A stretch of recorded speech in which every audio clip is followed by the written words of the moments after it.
أشهد أن لا إله إلا الله وحده لا شريك له وأشهد أن محمدا عبده ورسوله أما بعد فأعوذ بالله من الشيطان الرجيم بسم الله الرحمن الرحيم الحمد لله رب العالمين الرحمن الرحيم مالك يوم الدين إياك نعبد وإياك نستعين اهدنا الصراط المستقيم صراط الذين أنعمت عليهم غير المغضوب عليهم ولا الضالين. அல்லாஹ்வின் வாக்குறுதிக்கேற்ப ஹஸ்ரத் நபிகள் நாயகம் ஸல்லல்லாஹு அலைஹி வஸல்லம் அவர்களின் உண்மை ஊழியருடைய ஜமாத்தின் மீது ஒவ்வொரு நாளும் அல்லாஹ்வின் அருள்களின் மழை பொழிகிறது.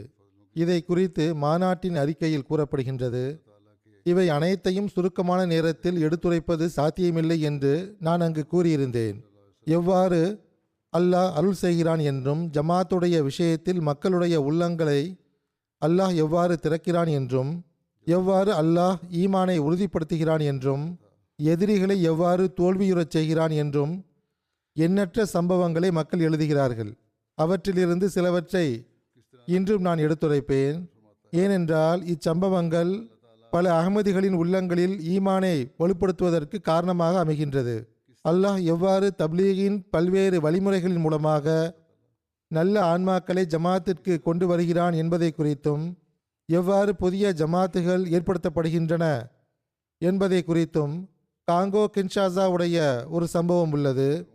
அங்கு நம்முடைய எஃப்எம் ரேடியோ இருக்கின்றது. அங்குள்ள லோக்கல் மிஷனரி சாஹிப் அவர்கள் எழுதுகிறார்கள், உவைரா எனும் நகரில் நம்முடைய ரேடியோ நிகழ்ச்சியை கேட்டு லோக்கல் பள்ளிவாசல் இமாம் சாஹிப் ஈசா என்பவர் நம்மை தொடர்பு கொண்டார். அவர் மிஷன் ஹவுஸுக்கு வந்தார். ஜமாத்தினுடைய தூது செய்தியை புரிந்து கொண்டு பைய செய்துவிட்டார். அவர் பைய செய்தது மட்டுமின்றி தன்னுடைய கிராமமான கிலீபா அந்தேரி சென்று அங்கு தப்லீகும் செய்ய ஆரம்பித்து விட்டார். அவருடைய தப்லீகின் விளைவால் 24 நபர்கள் அஹ்மதியத்தில் இணைந்து விட்டார்கள். நம்முடைய தலைமையக முபல்லிக் சாஹிப் அவர்கள் அந்த பகுதியில் சுற்றுப்பயணம் செய்தபோது இன்னும் 8 பேர் பைய செய்தார்கள். இவ்வாறு அங்கு ஜமாத் ஏற்படுத்தப்பட்டு விட்டது. இங்கு ஒரு பக்கம் நல்லியல்பு கொண்ட இமாமுக்கு தூது செய்தியை கேட்டு அதை புரிந்து கொள்ளக்கூடிய நல்வாய்ப்பை அல்லாஹ் வழங்குகிறான். இன்னொரு புறம் பாகிஸ்தானுடைய ஆலிம்கள் இருக்கிறார்கள். எதிர்ப்பதை தவிர அவர்கள் வேறு ஒன்றும் அறிய மாட்டார்கள். காங்கோ கின்ஷாசாவுடைய மாநிலமான மைன் தூம்பே உடைய ஒரு கிராமத்தில் முஅல்லிம் உமர் முனவர் சாஹிப் அவர்கள் தப்லீகிற்காக அங்கு சென்றார்கள். வஹாபி முஸ்லிம்களுடைய ஒரு பள்ளிவாசலுக்கும் அவர் சென்றார். மக்களிடத்தில் பிரசுரங்களை விநியோகித்தார். சில தீய இளைஞர்கள் பள்ளிவாசலுக்கு வெளியே சென்று கூச்சலிட ஆரம்பித்தார்கள், கல்லெறிய ஆரம்பித்தார்கள். ஆப்பிரிக்க மக்கள் படிப்பறிவு இல்லாதவர்கள், ஆகவே சொன்னதை கேட்டுக்கொள்வார்கள் என்று கூறப்படுகின்றது. ஆனால் அங்கும் எதிர்ப்பு உள்ளது. முஅல்லிம் சாஹிப் அவர்கள் அந்த கற்களிலிருந்து தன்னை பாதுகாத்தவாறு அங்கு மீதம் இருந்த மக்களுக்கு தப்லீக் செய்து கொண்டிருந்தார்கள். அங்கிருந்தவர்கள் அவருடைய பொறுமை மற்றும் சகிப்புத்தன்மையை கண்டு பெரும் தாக்கத்திற்கு உள்ளானார்கள். பள்ளிவாசலை விட்டு வெளியே சென்று விட்ட மக்கள் கூட இதை கண்டு மீண்டும் பள்ளிவாசலுக்கு வந்தார்கள். அவர் கூறுவதை கேட்க ஆரம்பித்தார்கள். ஜமாத்தை குறித்து கேள்விகள் கேட்கப்பட்டன, ஆட்சேபனைகள் எடுத்து வைக்கப்பட்டன. அந்த கேள்விகளுக்கு பதில் கொடுக்கப்பட்டது. தீய இளைஞர் ஒருவர் அங்கு எல்லோரையும் விட முந்திக் கொண்டு பேசிக் கொண்டிருந்தார். அவர் கூறினார், நீங்கள் லண்டன் சென்று ஹஜ் செய்கிறீர்கள், ஆனால் ஹஸ்ரத் நபிகள் நாயகம் ஸல்லல்லாஹு அலைஹி வஸல்லம் அவர்கள் அனைத்து ஹஜ்ஜையும் மக்காவில் தான் செய்தார்கள்.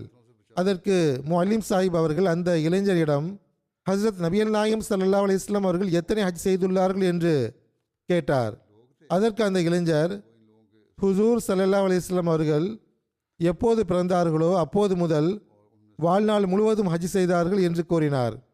அதற்கு முஅல்லிம் சாஹிப், பெருமானார் ஸல்லல்லாஹு அலைஹி வஸல்லம் அவர்களோ ஒரே ஒரு ஹஜ் தான் செய்துள்ளார்கள் என்று கூறினார். பள்ளிவாசலில் அமர்ந்திருந்த இமாம் மற்றும் இதர பெரியோர்கள் அந்த இளைஞரை ஏசி பேசினார்கள். உங்களை போன்ற மக்கள்தான் அனைத்து குழப்பத்தையும் செய்கிறீர்கள் என்று கூறினார்கள். எவ்வாறு இருப்பினும் குழப்பம் விளைவித்த அந்த மக்கள் வெட்கியவாறு அங்கிருந்து சென்று விட்டார்கள். சிலர் இமாம் சாஹிபையும் ஜமாத்தினுடைய குழுவையும் தம் வீட்டுக்கு அழைத்து சென்றார்கள். அங்கு அவர்களைத் தவிர இன்னும் 2 இமாம்களும் சில நபர்களும் இருந்தார்கள். இவ்வாறு 42 நபர்கள் அங்கு நமது இந்த தப்லீகினால் தாக்கத்திற்குள்ளாகி பையத் செய்தார்கள். அங்கும் ஒரு புதிய ஜமாத் ஏற்படுத்தப்பட்டு விட்டது. கினி பசாவை சார்ந்த இமாம் தமானே என்பவர் கூறுகிறார், அகமதிகளாகிய நீங்கள் ஹஸ்ரத் முஹம்மது முஸ்தபா ஸல்லல்லாஹு அலைஹி வஸல்லம் மற்றும் திருக்குரான் ஹதீஸ் ஆகியவற்றை ஏற்றுக்கொள்வது கிடையாது என்றுதான் இன்று வரை நாங்கள் உங்களை பற்றி கேள்விப்பட்டிருந்தோம். ஆனால் இன்று நாங்கள் மாநாட்டு நிகழ்ச்சிகளை கண்டுவிட்டோம். இன்று இந்த மாநாட்டின் அருளால் நாங்கள் உங்களுடைய கலீஃபாவை கண்டோம். அவர்கள் கூறியதை கேட்டோம்.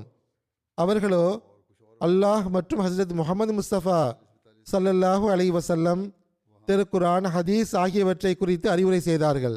ஜமாத்திற்கு எதிராக பொய்யான பிரச்சாரம் செய்யப்படுகிறது என்று இன்று எனக்கு உறுதியாக தெரிந்துவிட்டது. எப்போதும் இறை ஜமாத்துகளுக்கு எதிராகத்தான் பொய் பிரச்சாரங்கள் செய்யப்படும் என்று அவர் கூறினார். இமாம் சாஹிப் அந்த பள்ளிவாசலை சேர்ந்தவராக இருந்தார். அவர் கூறினார், இன்று நான் அஹமதியா ஜமாத்தில் இணைகிறேன். நான் என் அனைத்து மக்களுக்கும் ஜமாத்தை குறித்து தப்லீக் செய்வேன் என்றார். அல்லாஹ்வின் அருளால் அவர் தப்லீகும் செய்து கொண்டிருக்கிறார். அவருடைய தப்லீகினால் புதிய ஜமாத்துகளும் உருவாகின்றன. ஆகவே பாகிஸ்தானில் இருக்கக்கூடிய நம்முடைய எதிர்ப்பாளர்களும் கூட எதிர்க்க வேண்டும் என்பதற்காக மட்டும் எதிர்க்காமல் நம்முடைய போதனைகளை கேட்க வேண்டும், படிக்க வேண்டும், புரிய வேண்டும். பிறகு ஏதாவது ஆட்சேபனை இருக்கும் என்றால் அதை எடுத்து வைக்க வேண்டும். இவ்விஷயத்தை தான் ஹஸ்ரத் மஸீஹ் மவ்ஊத் அலைஹிஸ்ஸலாத்து வஸ்ஸலாம் அவர்கள் மீண்டும் மீண்டும் கூறியுள்ளார்கள். அதாவது, நீங்கள் வேண்டுமென்றே என்னை எதிர்க்கிறீர்கள், முதலில் நான் கூறக்கூடிய விஷயத்தை கேளுங்கள் என்றார்கள். எதிர்ப்பு இருந்த போதிலும் அல்லாஹ் எவ்வாறு நமக்கு உதவி செய்கிறான் என்பதை குறித்து லைபீரியாவின் அமீர் சாஹிப் அவர்கள் எழுதுகிறார்கள். 2 வருடங்களுக்கு முன்பு நம்பா கவுண்டவுனை சேர்ந்த கினாக்கிலேவை சேர்ந்த சில மக்கள் அகமதியத்தில் இணைந்தார்கள். முதலில் அவர்கள் கிறிஸ்தவத்தை சார்ந்தவர்களாக இருந்தார்கள் அல்லது மார்க்கமற்றவர்களாக இருந்தார்கள். பையத்திற்கு பிறகு அந்த மக்களுடைய தர்பியத் மற்றும் தொழுகைக்காக ஒரு வீட்டின் வராந்தாவில் ஏற்பாடு செய்யப்பட்டிருந்தது. லோக்கல் முபல்லிக் முர்தசா சாஹிப் அவர்கள் ஒரு நாள் தொழுகைக்கு பிறகு ஜமாத் மக்களிடம், பள்ளிவாசல் கட்டுவதற்கு அல்லாஹ் நமக்கு ஏதேனும் பொருத்தமான நிலத்தை வழங்க வேண்டும் என்று துவா செய்யுமாறு கூறினார். அந்த பகுதி கிறிஸ்தவம் மற்றும் நாத்திகர்களுடைய கோட்டையாக இருந்தது. அங்குள்ள மக்கள் முஸ்லிம்களை நல்லவர்களாக கருதவில்லை. ஆகவே பள்ளிவாசலுக்காக நிலம் கிடைப்பது பெரும் கஷ்டமாக இருந்தது. அப்போது பேசிக்கொண்டிருக்கும் போதே டெஹன் என்ற ஒரு நபர், அவர் நாத்திகராக இருந்தார். இறைவனின் மீது அவருக்கு நம்பிக்கை கிடையாது. அவர் அப்போது அங்கே இருந்தார். அவர் எழுது நின்று கூறினார், மிஷனரி நமது கிராமத்திற்கு வர ஆரம்பித்தது முதல் நான் அவருடைய நல்லொழுக்கத்தை கண்டுள்ளேன். எல்லோரையும் சந்தித்து பேசுவார்கள், ஒரே பாத்திரத்தில் உணவு சாப்பிடுவார்கள். எந்த அளவுக்கென்றால், இறைவனை நம்பாத நான் முழு குடிகாரனாக இருந்தேன். எனக்கு அருகிலும் வந்து அமர்வார்கள், என்னிடம் நலம் விசாரிப்பார்கள். இது போன்ற ஒரு நல்லொழுக்கத்தை இதற்கு முன் நான் கண்டது கிடையாது. என்னிடம் ஒரு நிலம் உள்ளது, அதில் வீடு கட்ட வேண்டும் என்று நான் நினைத்திருந்தேன். ஆனால் இன்று அந்த நிலத்தை பள்ளிவாசலுக்காக நான் கொடுக்கிறேன் என்றார். ஆகவே கொஞ்ச நாட்களுக்கு பிறகு அந்த நபர் பையத்தும் செய்துவிட்டார். மது அருந்துவதையும் முழுமையாக விட்டுவிட்டார். அவரிடம் இந்த புரட்சி ஏற்பட்டது. களப்பற்ற தன்மையிலும் அவர் முன்னேற்றம் அடைந்து கொண்டே சென்றார். எந்த அளவுக்கு என்றால், அவர் முற்றிலும் மாறிய மனிதராக இருப்பதை மக்கள் கண்டு கொண்டார்கள். அங்கு பள்ளிவாசல் கட்டுமான பணியும் ஆரம்பித்து விட்டது. அங்கு பள்ளிவாசல் கட்டவிடக்கூடாது என்று மக்கள் அந்த ஊர் தலைவரிடம் சென்று ஆட்சேபனை செய்தார்கள். ஆனால் டெஹன் என்ற அந்த நபர், நான் பள்ளிவாசலுக்காக இடத்தை கொடுத்து விட்டேன், இங்கு பள்ளிவாசல் கட்டப்படும் என்று மிக துணிவோடு கூறிவிட்டார். எனவே அந்த பள்ளிவாசல் கட்டுமான பணியும் முழுமையும் அடைந்து விட்டது. அந்த பகுதியில் அது முதல் பள்ளிவாசலாகும். பைத்து நூர் என்பது அதனுடைய பெயராகும். இவ்வாறு முஸ்லிம் அல்லாத, அல்லாஹ்வை ஒப்புக்கொள்ளாத நாத்திகர்களும் கூட அல்லாஹ்வின் அருளால் அல்லாஹ்வின் மீது நம்பிக்கை கொள்வது மட்டுமின்றி இஸ்லாத்தை உண்மையான மார்க்கமாக புரிந்து ஒப்புக்கொண்டு வருகின்றனர். நியான்சிலாக்கில் பரோண்டு என்ற கிராமம் உள்ளது. அங்கு ஜமாத்திற்கு மிக அதிகமான எதிர்ப்பு உள்ளது. ஏனென்றால் இப்பகுதியில் முஸ்லிம்களும் இருக்கிறார்கள். அஹ்மதியா ஜமாத்தின் பள்ளிவாசலை மூட வைக்க வேண்டும் என்பதற்காக சுன்னத் ஜமாத் பள்ளியின் இமாம் எல்லா வகையிலும் முயற்சி செய்தார். இதற்காக அவர் அரசாங்க அதிகாரிகளையும் சந்தித்தார். ஆனால் அவருடைய எந்த முயற்சியும் பயன் அளிக்கவில்லை. நம்முடைய முஅல்லிம் இன்டோ வெமோனோ சாஹிப் அவர்களை அந்த பள்ளியின் இமாம் கேள்வி பதிலுக்காக அழைத்தார். கேள்வி பதிலில் ஹஸ்ரத் ஈசா அலைஹிஸ்ஸலாம் அவர்களின் மரணம் குறித்த விவாதம் ஆரம்பித்தது. முஅல்லிம் சாஹிப் அவர்கள் ஹஸ்ரத் ஈசா அலைஹிஸ்ஸலாம் அவர்களின் மரணம் குறித்து திருக்குர்ஆனுடைய சான்றுகள் மூலமாக நிரூபித்த போது அந்த பெயர்தாங்கி ஆலிமால் பதில் கூற முடியாமல் போகவே அதற்கு பகரமாக முஅல்லிம் சாஹிப்பிடம் சண்டையிட ஆரம்பித்தார். ஜமாத்தின் மீது குஃப்ர் ஃபத்வா கொடுத்தார். இதை கண்ட ஒரு கிறிஸ்தவர் எழுந்து நின்று ஜமாத்தின் கொள்கையை ஆதரித்தவாறு அந்த மௌலவியிடம், அஹ்மதியா ஜமாத் முஸ்லிம்கள் ஆவார்கள், உங்களுடைய இஸ்லாத்தை தான் புரிந்து கொள்ள முடியவில்லை, ஆனால் இவர்கள் கூறுவது புரிகிறது என்று தெளிவாக கூறிவிட்டார். இன்னொரு புறம் அந்த பள்ளிவாசலில் மௌலவிகளுக்கு இடையே சண்டை ஏற்பட்டது. இதன் காரணமாக அரசாங்கம் தலையிட வேண்டிய கட்டாயம் ஏற்பட்டது. அவர்களுடைய பள்ளிவாசலை 3 மாதத்திற்காக அரசாங்கம் மூடிவிட்டது. எவர் நமது பள்ளிவாசலை மூட விரும்பினாரோ அவர்களுடைய நிலை எவ்வாறு ஆகிவிட்டது என்றால் அவர்களின் பள்ளிவாசல் மூடப்பட்டு விட்டது. இப்போது இந்த வழிமுறையை முறையான சூழ்ச்சியுடன் பெயர்தாங்கிய ஆலிம்கள் மேற்கொள்கிறார்கள். எல்லா இடத்திலும் அகமதிகளின் பள்ளிவாசல்களை மூட வைக்க வேண்டும் என்று முயற்சி செய்கின்றனர். பாகிஸ்தானிலோ அல்லது பாகிஸ்தானை போன்று பள்ளிவாசலை மூட வைக்க முடியவில்லை என்றாலோ மினராக்களையும் மெஹராபுகளையும் உடைக்க வேண்டும் என்று நினைக்கின்றனர். அகமதிகளுக்கு மினராக்கள் கட்டுவதற்கு அனுமதி இல்லை என்று பாகிஸ்தானின் சட்டத்தில் எங்கும் எழுதப்படவில்லை. ஆனால் அரசாங்கம் இந்த மௌலவிகளுக்கு முன்னாலும் பெயர்தாங்கி ஆலிம்களுக்கு முன்னாலும் மண்டியிட நிர்பந்தத்திற்கு ஆளாகியிருக்கின்றது. எவ்வாறு இருப்பினும் எவ்வகையிலாவது நஷ்டத்தை ஏற்படுத்த வேண்டும் என்று முழுமையாக முயற்சி செய்கிறார்கள். ஆனால் இன்ஷா அல்லாஹ் ஒரு நாள் இவர்களே அழிந்து போவார்கள். பாகிஸ்தானில் நாம் திருக்குர்ஆனை அச்சடிப்பதற்கு கட்டுப்பாடுகள் விதிக்கப்பட்டுள்ளன. மொழியாக்கத்தை வெளியிடுவது என்பது சாத்தியமற்ற விஷயமாகும். அந்த கேள்விக்கு இடமில்லை. மொழியாக்கம் இல்லாத சாதாரண குர்ஆனை வெளியிடுவது மன்னிக்கத்தகாத குற்றமாக இருக்கின்றது. எந்த அளவுக்கு என்றால், திருக்குர்ஆன் ஓதுவதை ஏன் கேட்டீர்கள், ரெக்கார்டிங்கை ஏன் கேட்டீர்கள் என்று சிலர் மீது கடுமை காட்டப்பட்டுள்ளது. இவ்வாறு வழக்குகள் பதியப்பட்டுள்ளன. இப்போது இது பெயர்தாங்கிய முஸ்லிம்களுடைய இஸ்லாமாக ஆகிவிட்டது. முல்லாக்கள் மார்க்கத்தை சீர்குலைத்து விட்டனர். ஆனால் இதற்கு நேர் எதிராக அல்லாஹ் நமக்காக எவ்வாறான வழிகளை திறக்கிறான் என பாருங்கள். நாம் உலகின் பல்வேறு நாடுகளில் திருக்குர்ஆனை எவ்வாறு வெளியிடுகிறோம் என பாருங்கள். நமது திருக்குர்ஆன் எல்லா இடத்திலும் எவ்வாறு விரும்பப்படுகிறது என பாருங்கள். குறிப்பாக நமது மொழியாக்கம் எந்த மொழியாக இருந்தாலும் சரி, அது மக்களுடைய கவனத்தை தன் பக்கம் ஈர்க்கிறது. தன்சானியா தாருசலாத்திலிருந்து முஅல்லிம் சாஹிப் கூறுகிறார், அவர் பிரசுரங்களை விநியோகம் செய்வதற்காக சென்றிருந்தார். அங்கு ஒரு பகுதியில் ஜமாத் நூல்களும் விற்பனை செய்யப்படுகின்றன. அதன் மூலமாக தப்லீக் தொடர்புகளும் அதிகரிக்கின்றன. அவர் கூறுகிறார், ஒரு நாள் 30 கிலோமீட்டர் தொலைவில் இருந்து ஜமாத் அல்லாத ஒருவருடைய ஃபோன் வந்தது. அவர் திருக்குர்ஆனுடைய ஸ்வாஹிலி மொழியாக்கத்தை வாங்க விரும்பினார். திருக்குர்ஆனுடைய மொழியாக்கம் உங்களுக்கு அருகில் இருக்கக்கூடிய பகுதிகளில் இருந்தும் கிடைக்கிறது என முஅல்லிம் சாஹிப் அவர்கள் கேட்டபோது அந்த நபர் கூறினார், எனக்கு ஜமாத்தினுடைய மொழியாக்க நடையும் விளக்க உரை நடையும் மிகவும் பிடித்துள்ளது. மற்றவர்களும் மொழியாக்கம் செய்திருக்கிறார்கள் தான், ஆனால் ஜமாத்துடைய மொழியாக்க நடை எனக்கு பிடித்துள்ளது. ஏனென்றால் அறிவு அதை ஏற்றுக்கொள்கிறது. இந்த மொழியாக்கத்தை தான் நான் வாங்க விரும்புகிறேன் என்று அவர் கூறினார். மாலியில் இருந்து பிலால் சாஹிப் என்ற முபல்லே கூறுகிறார், நமது ஜமா சார்பாக திருக்குர்ஆன் கண்காட்சி நடத்துவதற்கான நல்வாய்ப்பு கிடைத்தது. அப்போது நமது ஸ்டாலுக்கு ஒரு மாணவர் வந்தார். அவருக்கு திருக்குர்ஆன் பிரெஞ்சு மொழியாக்கம் குறித்து அறிமுகம் செய்து வைக்கப்பட்டது. தற்போதுள்ள மொழியாக்கங்களில் ஜமாத்துடைய பிரெஞ்சு மொழியாக்கம் அனைத்தையும் விட சிறந்தது என்று கூறப்பட்டது. அதற்கு அந்த மாணவர், அவருடைய வீட்டிலும் திருக்குரான் மொழியாக்கம் உள்ளது, அது ஜமாத்துடைய மொழியாக்கத்தை விட சிறந்தது என்று கூறினார். எவ்வாறு இருப்பினும் அவர் தன் வீட்டுக்கு சென்று அங்கிருந்து அந்த மொழியாக்கத்தை கொண்டு வந்தார். அகமதி அல்லாத எங்களுடைய மொழியாக்கம் சிறந்தது என்று நிரூபிப்பதற்காக 1 மணி நேரத்தை விடவும் அதிகமான நேரம் செலவழித்து இரு மொழியாக்கங்களையும் ஒப்பிட்டு பார்த்து கொண்டிருந்தார். எவ்வாறு இருப்பினும் அவர் நீதியை விரும்பக்கூடியவராக இருந்தார். இறுதியில் ஜமாத்துடைய மொழியாக்கம்தான் மிகவும் மேலானது என்று கூறும் கட்டாய நிலைக்கு ஆளாகிவிட்டார்.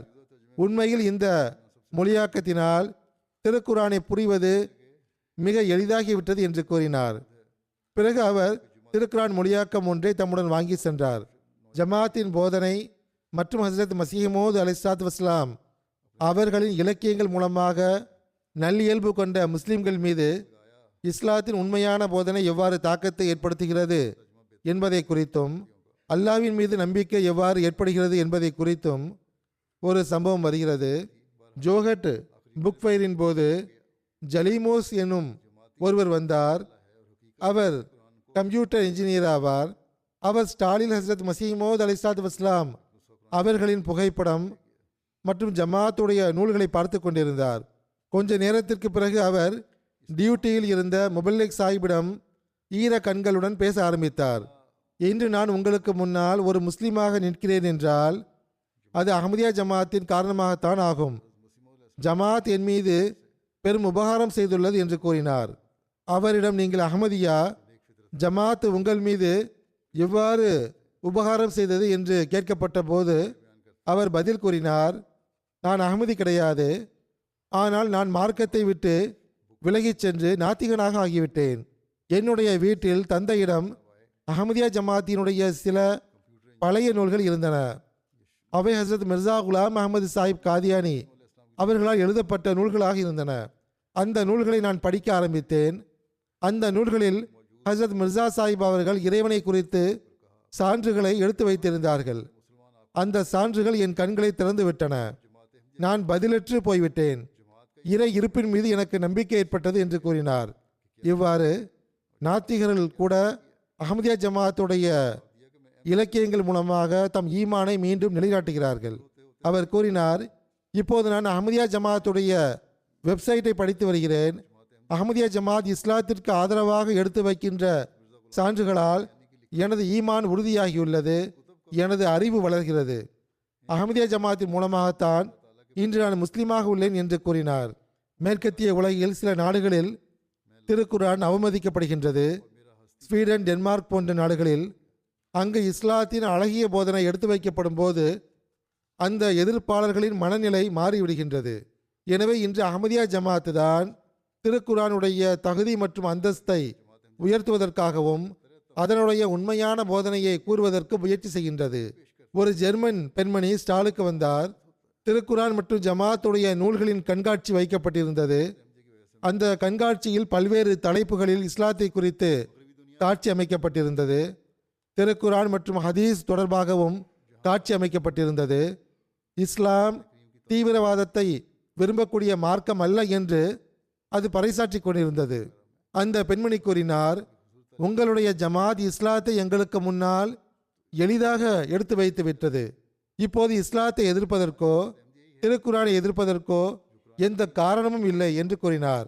திருக்குரானை பரப்புவதாலும் இஸ்லாமிய போதனைகளின் இலக்கியங்களை பரப்புவதாலும் மக்களின் மீது எவ்வாறு தாக்கம் ஏற்படுகிறது என்பதை குறித்து ஒரு சம்பவத்தை நான் எடுத்து கூறுகிறேன். கோலாகட் புக் ஃபயரின் போது ஷபானா யாஸ்மின் என்ற ஓர் இஸ்லாமிய பேராசிரியர் வந்தார். அவர் நமது ஸ்டாலை பார்த்தபோது மிகவும் மகிழ்ச்சி அடைந்தார். நேரே வந்து திருக்குரானுடைய அஸ்ஸாமி மொழியாக்கத்தை எடுத்துக்கொண்டார். அஸ்ஸாம் மாநிலத்தில் இந்த கண்காட்சி நடந்து கொண்டிருந்தது. தன்னுடன் வந்திருந்த இன்னொரு பேராசிரியரிடம், இன்று எனது கனவு நிறைவேறிவிட்டது. நான் வெகு காலமாக திருக்குரானின் அஸ்ஸாமிய மொழியாக்கத்தை தேடிக்கொண்டிருந்தேன். என்னுடைய ஆசிரியர் ஒருவர் என்னிடம் பல முறை திருக்குரானுடைய அஸ்ஸாமிய மொழியாக்கத்தை கேட்டார். ஆனால் என்னிடம் மொழியாக்கம் இல்லாத காரணத்தினால் என்னால் அவருக்கு கொடுக்க முடியவில்லை. அதன் காரணமாக எனக்கு பெரும் வருத்தம் இருந்தது. முஸ்லிமாக இருப்பதை நினைத்து நான் வருத்தப்பட்டேன். என்னுடைய ஆசிரியர் இறந்து போன பிறகு இன்று எனக்கு இந்த திருக்குரான் கிடைத்துள்ளது. இதன் விலை ஆயிரக்கணக்கான ரூபாயாக இருந்திருந்தாலும் கூட அப்போது இது கிடைத்திருந்தால் நான் வாங்கியிருப்பேன் என்று அவர் கூறினார். இது அல்லாஹ்வின் அருள் மட்டுமே ஆகும். இவ்வாறான தொலைதூர பகுதிகளில் முஸ்லிம்களிடத்தில் திருக்குரானும் இதர அடிப்படை இஸ்லாமிய நூல்களும் இல்லாத இடங்களில் ஜமாத் புக் ஸ்டால்களை நடத்தி அவர்களுடைய மார்க்க ஆன்மீக தேவைகளை பூர்த்தி செய்கின்றது. பிறகு தீமாஜி புக் ஃபேரில் பாண்டி தோபாராஸ் எனும் ஒரு பெண்மணி வந்தார். இவர் லார்டு சிவாவுடைய கோவிலை கட்டி கொண்டிருக்கிறார். அது குறித்து இவர் தப்லீக் செய்கிறார். இவர் இந்து ஆவார். இவர் நமது புக் ஸ்டாலை பார்த்தபோது இந்த பகுதியில் முஸ்லிம்களுடைய எண்ணிக்கை மிக குறைவுதான், இங்கு ஒரு இஸ்லாமிய ஸ்டால் உள்ளது என்று வியப்படைந்து நமது ஸ்டாலுக்கு வந்து பேசினார். அவர் மிகவும் மகிழ்ச்சி அடைந்து சென்றார். அடுத்த நாள் அவர் மீண்டும் ஸ்டாலுக்கு வந்தார். ஸ்டாலில் இருந்த அனைவருக்கும் பழங்களை கொண்டு வந்து கொடுத்தார். மேலும் திருக்குரானை பார்த்து மிக மகிழ்ச்சி அடைந்தார். திருக்குரானை வாங்கும்போது, இன்று என் வாழ்வினுடைய ஒரு கனவை நீங்கள் நிறைவேற்றி விட்டீர்கள் என்றும் கூறினார். திருக்குரானை வாங்கி அதை தனது நெஞ்சோடு அணைத்து கொண்டு ஒரு புகைப்படமும் எடுத்துக்கொண்டார். செக் குடியரசு என்பது கிழக்கு ஐரோப்பிய நாடாகும். அங்குள்ள முபல்லிகளை கூறுகிறார், ஓர் இளைஞர் நமது ஸ்டாலுக்கு வந்தார். அவர் கூறினார், இறைவன் இருக்கிறான் என்ற நிலைக்கு நான் வந்துவிட்டேன். ஆனால் எந்த மார்க்கம் என்னை இறைவன் வரை கொண்டு சேர்க்கும் என்பது எனக்கு புரியாமல் இருந்தது. நான் நீண்ட காலமாக பல மார்க்கங்களை குறித்து முழுமையாக ஆய்வு செய்தேன். ஆனால் இப்போது அஹ்மதியா ஜமாத்து தான் அனைத்து விவகாரங்களுக்கும் தீர்வு கொடுக்கிறது என்ற முடிவுக்கு நான் வந்துள்ளேன். ஏனென்றால் அதன் மூலமாக எனது உள்ளத்திற்கும் எனது மூளைக்கும் திருப்தி கிடைக்கிறது. இங்கு நான் ஆன்மீகத்தை உணர்கிறேன் என்று அவர் கூறினார். திருக்குரானுடைய போதனையை மக்களுடைய உள்ளங்கள் மற்றும் மூளைகள் வரை யார் கொண்டு சேர்க்கிறார்கள் என்று இப்போது இந்த முல்லாக்கள் கூறட்டும். தப்லீகிற்கான வழிகளை திறப்பதற்கு அல்லாஹ் எவ்வாறு ஏற்பாடு செய்கிறான் என்பதை குறித்தும் ஈமானுக்கு வலுவூட்டும் சம்பவங்கள் உள்ளன. பாகிஸ்தானில் நம்மீது முழுமையான கட்டுப்பாடுகள் விதிக்கப்பட்டுள்ளன. ஆனால் வேறு சில இடங்களில் தடைகள் இருந்தாலும் அல்லாஹ் எளிமைகளை உருவாக்கி விடுகின்றான். கினி பசாவுடைய முபல்லை கூறுகிறார், கடந்த டிசம்பரில் கேப்வெட் ஐலாண்ட் பகுதியில் சுற்றுப்பயணம் மேற்கொண்டேன். அந்த சுற்றுப்பயணத்தில் நம்முடைய ஜமாத்தின் ரேடியோ நிகழ்ச்சிகளும் நடத்தப்பட வேண்டும் என்று நான் அதிகமாக அந்த தேவையை உணர்ந்தேன். அதன் மூலமாக இன்னும் விரைவாக ஜமாத்துடைய தூதி செய்தியை கொண்டு சேர்க்க முடியும் என்று நினைத்தேன். ஆனால் பல முயற்சிகள் செய்த பிறகும் அங்கு ஜமாத் ரிஜிஸ்டர் ஆகாமல் இருந்தது. அதன் காரணமாக ரேடியோ நிகழ்ச்சிகள் கிடைக்காமல் இருந்தன. அவர் கூறுகிறார், சுற்றுப்பயணத்தை முடித்த பிறகு கினி பசாவில் பல பிரசுரங்களை அச்சடிக்கப்பட்டு அங்கு அதிகமாக விநியோகம் செய்யப்பட்டன. ஒரு நண்பர் பிரசுரங்களை படித்த பிறகு ஜமாத்துடைய மிஷன் ஹவுஸுக்கு ஃபோன் செய்தார். ஜமாத்தை பற்றி தெரிந்து கொள்ள விரும்புகிறேன் என்று கூறினார். இவ்வாறு அவருடன் சந்திப்பு ஏற்பட்டது. அவருக்கு ஜமாத்தை குறித்து கூறப்பட்டது. உங்களுடைய போதனைகளை ரேடியோவில் நீங்கள் ஏன் கூறுவதில்லை என்று அவர் கேட்டார். நாங்கள் முயற்சி செய்கிறோம், ஆனால் ரேடியோ புரோகிராம் எங்களுக்கு கிடைக்காமல் உள்ளது என்று அவரிடம் கூறப்பட்டது. அதற்கு அந்நபர், என்னுடைய ரேடியோ ஸ்டேஷன் உள்ளது, நான் டைரக்டராக இருக்கிறேன், நீங்கள் என்னுடைய ரேடியோ ஸ்டேஷனில் நிகழ்ச்சி நடத்துங்கள், ஜமாத்துடைய தூதி செய்தியை கொண்டு சேருங்கள் என்று கூறினார். இவ்வாறு அல்லாஹ் ஒரு புதிய வழியை திறந்துள்ளான். மாலியுடைய முபல்லிக் எழுதுகிறார், மாலியின் ஆண்டு மாநாட்டில் கொலிகுரோ மண்டலத்தைச் சார்ந்த ஒரு கிராமத்தில் இருந்து அகமது தூரே சாஹிப் என்ற ஒரு நண்பர் வந்திருந்தார். அவர் கூறியது என்னவென்றால், தற்போது மாலியில் ஒரு பிரிவு உள்ளது. தொழுகை மற்றும் இஸ்லாத்தின் தூண்களுக்கு அதில் அதிக முக்கியத்துவம் கிடையாது. ஆனாலும் அவர்கள் முஸ்லிம்கள் தான். ஆனால் இந்த மக்களோ அகமதிகளை முஸ்லிம் அல்லாதவர்கள் என்று கூறுகிறார்கள். அவர் கூறுகிறார், அவர் அந்த பிரிவை சார்ந்தவராக இருந்தார். ஆனால் அவருடைய உள்ளம் நிம்மதியற்று இருந்தது. அந்த நபர் நல்ல இயல்பை கொண்ட மனிதராக இருந்தார். அவர் கூறுகிறார், இஸ்லாத்துடைய தூண்கள் ஈமானுக்கு அவசியமில்லை, தொழ வேண்டிய தேவையும் இல்லை என்று நாங்கள் கூறிக்கொண்டிருந்தோம். ஆனால் என்னுடைய உள்ளம் அதனால் நிம்மதியற்று இருந்தது. ஒரு நாள் அவர் ரேடியோவில் அஹ்மதியா ஜமாத்துடைய நிகழ்ச்சியை கேட்டார். அதில் தொழுமுறை கற்றுக் கொடுக்கப்பட்டது. அதை மிக ஆர்வத்துடன் அவர் கேட்டார். அதற்கு பிறகு மீண்டும் மீண்டும் ஜமாத்துடைய ரேடியோவை கேட்க ஆரம்பித்தார். அதனால் அவருடைய உள்ளத்தில் இவர்கள்தான் உண்மையான முஸ்லிம்கள் ஆவார்கள் என்ற நம்பிக்கை ஏற்பட்டுவிட்டது. ஆனால் கிராமவாசிகளோ அவரிடம் அனைத்து ஆலிம்களும் இவர்களை இஸ்லாத்தை விட்டு வெளியேற்றி விட்டார்கள் என்று கூறினார்கள். அவர் கூறுகிறார், நான் இங்கு வந்து மக்கள் தொழுவதை கண்ட பிறகு, தஹஜு தொழுவதை கண்ட பிறகு எனது உள்ளத்திற்கு திருப்தி ஏற்பட்டு விட்டது. மார்க்கத்தை பற்றி எனக்கு அதிகமாக தெரியாது, ஆனால் இஸ்லாத்தை பற்றி எந்த அளவு எனக்கு தெரியுமோ அதை இன்று எனது கண்களால் நான் கண்டுவிட்டேன். நான் அஹ்மதியத்தில் இணைகிறேன் என்று கூறினார். திருக்குரான் இறுதி ஷரியத் ஆகும். நான் ஏற்கனவே கூறியது போன்று அதை ஓதுவது, ஓத கேட்பது ஆகியவை பாகிஸ்தானில் அஹ்மதிகள் மீது தடை செய்யப்பட்டுள்ளது, மிக பெரும் குற்றமாக ஆக்கப்பட்டுள்ளது. அதே வேதத்தின் மூலமாகத்தான் அஹ்மதியா ஜமாத் உலகில் இஸ்லாத்தின் தூதுச் செய்தியை கொண்டு சேர்க்கிறது, உலகை சீர்திருத்துகின்றது. மைக்ரோனேசியாவுடைய முபல்லேகு ஷர்ஜீல் சாஹிப் கூறுகிறார்கள், கொஞ்ச காலத்துக்கு முன்பு சைமன் கிடன் என்ற ஒருவர் தொடர்பு கொண்டு திருக்குரான் பிரதி ஒன்றை வாங்கி சென்றார். கொஞ்ச காலம் கடந்த பிறகு ஒரு நாள் திடீரென்று அவரிடமிருந்து சந்திக்க விரும்புவதாக மெசேஜ் வந்தது. அவர் பள்ளிவாசலுக்கு வந்து கூறினார், நான் என் முழு வாழ்நாளிலும் மிக அதிகமாக விளக்கமாக பைபிளை படித்திருக்கிறேன், ஆனால் முயற்சி செய்த பிறகும் கூட அதனுடைய போதனை உள்ளத்தில் அமரவில்லை, ஒன்றுமே புரியாமல் இருந்தது. ஆனால் எப்போதிருந்து திருக்குரானை படிக்க ஆரம்பித்தேனோ அதனுடைய ஒவ்வொரு சொல்லும் உள்ளத்தில் நேரடியாக இறங்குவது போல் இருந்தது. தாம் வாழ்க்கை முழுவதும் தவறில் இருந்திருக்கிறேனா என்றும் திருக்குரானுடைய போதனை விட்டு விலகி இருந்திருக்கிறேனா என்றும் அவருக்கு வியப்பு ஏற்பட்டது. அவர் தன் தாயிடம் சென்று, நான் பள்ளிவாசலுக்கு செல்கிறேன், இஸ்லாத்தில் சேரப்போகிறேன் என்று கூறினார். அங்கு உறவினர்களும் இருந்தார்கள். நீங்கள் பெரும் தவறான செயலை செய்யப் போகிறீர்கள் என்று இவரை ஏசி பேசினார்கள். அதற்கு அந்த நபர், நீங்கள் என்ன விரும்புகிறீர்களோ செய்து கொள்ளுங்கள், நான் என் உள்ளத்தால் முஸ்லீம் ஆகிவிட்டேன் என்று கூறிவிட்டார். சைமன் சாஹிப் இந்த விஷயத்தை கூறும்போது அவருடைய கண்களில் இருந்து கண்ணீர் வடிந்து கொண்டிருந்தன. இப்போது அவர் ஜமாத்தில் இணைந்தது மட்டுமின்றி பெரும் தைரியத்துடன் இஸ்லாத்தை பற்றி தப்லீக் செய்கிறார். அஹ்மதியா ஜமாத் மூலமாக உலகில் பல்வேறு நாடுகளில் நல்ல ஆன்மாக்கள் எவ்வாறு இஸ்லாத்தில் நுழைகின்றன என்பதை பற்றிய சம்பவம் உள்ளது. ஸ்பெயினுடைய அமீர் சாஹிப் எழுதுகிறார்கள், பிரான்சிஸ்கோ என்ற ஸ்பானிஷ் நபர் ஒருவர் நீண்ட காலமாக ஆய்வு செய்து ஜனவரி 2023 முஸ்லீமாக ஆனார். இஸ்லாத்தை உண்மையான மார்க்கமாக கருதினார். ஆனால் முஸ்லிம்களிடையே காணப்படுகின்ற பிளவுகளை கண்டு கவலை அடைந்தார். ஹஜ்ரத் அலி ரலியல்லாஹு அன்ஹு அவர்களின் காலகட்டத்திற்கு பிறகு முஸ்லிம்களால் ஒற்றுமையாக இருக்க முடியவில்லை என்ற விஷயத்தை புரிந்து வைத்திருந்தார். அவர் இஸ்லாத்தின் வரலாற்றை படித்திருந்ததால் கிலாஃபத் அமைப்பின் கீழ்தான் மீண்டும் ஒற்றுமை ஏற்பட முடியும் என்று புரிந்து வைத்திருந்தார். கிலாஃபத்தை எங்கே தேடுவது? 2023 மார்ச் மாதத்தில் தாரிக் சாஹிப் எனும் ஓர் அஹ்மதியை சந்தித்தார். அஹ்மதியத்தை குறித்து ஆய்வு மேற்கொள்ளுமாறு அவர் ஆலோசனை வழங்கினார். ஆகவே 3 மாதம் அஹ்மதியத்தை குறித்து ஆய்வு செய்தார். அவருடைய உள்ளம் திறந்துவிட்ட பிறகு பையத் செய்துவிட்டார். முறையாக ஜுமா போன்றவைக்கும் வருகிறார். தஜிகிஸ்தானை சார்ந்த குரோமோ பத்தர்கன் சாஹிப் என்ற நண்பர், இவர் தற்போது கிர்கிஸ்தானில் இருக்கிறார். அவர் கூறுகிறார், தற்போது நான் காஷ்கரில் பணியாற்றுகிறேன். நான் பணியாற்றக்கூடிய இடத்தில் அகமதிகளும் உள்ளார்கள். அவர் சிலருடைய பெயரையும் எழுதியிருக்கிறார்.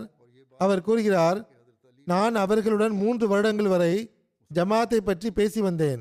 அவர்களுடன் பேசியதன் காரணமாக அஹ்மதியா ஜமாத்து தான் உண்மையான இஸ்லாம் ஆகும் என்று இறுதியில் எனக்கு நம்பிக்கை ஏற்பட்டுவிட்டது. மேலும் இமாம் மஹதி அலை இஸ்லாம் அவர்கள்தான் வாக்களிக்கப்பட்ட மசீஹ் ஆவார்கள் என்றும் ஹசரத் ஈசா அலை இஸ்லாம் அவர்கள் மரணமடைந்து விட்டார்கள் என்றும் நம்பிக்கை ஏற்பட்டது. ஆகவே இந்த எளியவன் பையத் செய்து அஹ்மதியா ஜமாத்தில் சேர்ந்து விட்டேன். பிறகு அவர், அல்லாஹ் எனக்கு தொண்டாற்றும் நல்வாய்ப்பை வழங்குவானாக என்றும் இறையச்சம் உள்ளவனாக ஆக்குவானாக என்றும் பையத்தின் 10 நிபந்தனைகளின்படி அமல் செய்வதற்கு நல்வாய்ப்பு தருவானாக என்றும் துவாவுக்காகவும் விண்ணப்பித்துள்ளார். ரஷ்யாவுடைய முபல்லேகு அத்தாவுல் வாஹி சாஹிப் எழுதுகிறார்கள், ஓர் இளைஞருக்கு இஸ்லாம் அஹமதியத்தின் பக்கம் அல்லாஹ் கவனம் ஊட்டினான். 1.5 வருடங்களுக்கு முன்பு அவருடன் தொடர்பு ஏற்பட்டது. அந்த இளைஞர் ஒரு சிறு நகரத்தை சார்ந்தவராக இருந்தார். அவருடைய தந்தையோ மார்க்கத்தை விட்டு விலகிச் சென்றிருந்தார். மார்சல் எனும் அந்த இளைஞரின் மனைவி கிறிஸ்தவ ஆர்த்தோடாக்ஸை சார்ந்தவராக இருந்தார். அந்த இளைஞரின் அண்ணன் கிறிஸ்தவராக இருந்தார். ஆனால் இவர்களின் தந்தை முன்பு முஸ்லீமாக இருந்திருந்தார். ஆகவே அதன் காரணமாக அந்த இளைஞரின் கவனமும் இஸ்லாத்தின் பக்கம் திரும்பியது. இந்த கவனத்தின் காரணமாக இவர் இஸ்லாத்தை ஏற்றுக்கொண்டு விட்டார்தான். ஆனால் சுன்னத் ஜமாத் பிரிவை ஏற்றுக்கொண்டு விட்டார். அவர் கூறுகிறார், இஸ்லாத்தை ஏற்றுக்கொண்ட பிறகும் இஸ்லாமிய போதனைகளை குறித்து பல்வேறு கேள்விகள் சிந்தனைகளில் வந்தன. ஆனால் உள்ளூர் மௌலவியால் அதற்கு திருப்தி அளிக்கும் வகையில் பதிலளிக்க முடியவில்லை. இந்த நிம்மதியற்ற நிலை அதிகரித்து கொண்டே சென்றது. அந்த காலகட்டத்தில் தான் அல்லாஹ் இன்டர்நெட் மூலமாக அஹமதியா ஜமாத் ரஷ்யாவுடன் இவருடைய தொடர்பை ஏற்படுத்தினான். இங்கிருந்து மார்சல் சாஹிபுக்கு தமது கேள்விகளுக்கு திருப்தி அளிக்கும் பதில்கள் கிடைத்து கொண்டிருந்தன. அவர் கூறுகிறார், நான் பல இடங்களில் இஸ்லாத்தை புரிந்து கொள்வதற்கு முயற்சி செய்தேன்.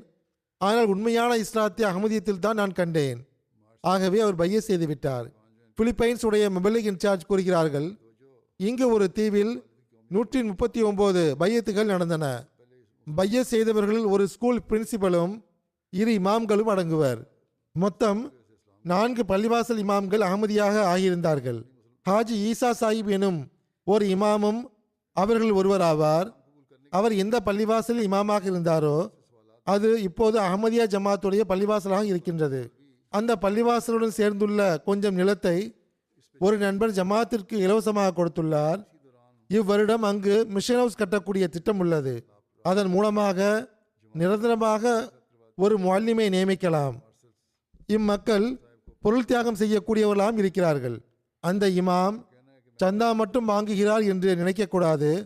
அவருக்கு கடை உள்ளது, வியாபாரம் உள்ளது, பொருள் தியாகம் செய்யக்கூடியவராகவும் இருக்கிறார். அவர் ஒரு நாள் கூறினார், நான் ஒரு முறை 500 பீசோ பொருள் தியாகம் செய்தேன்.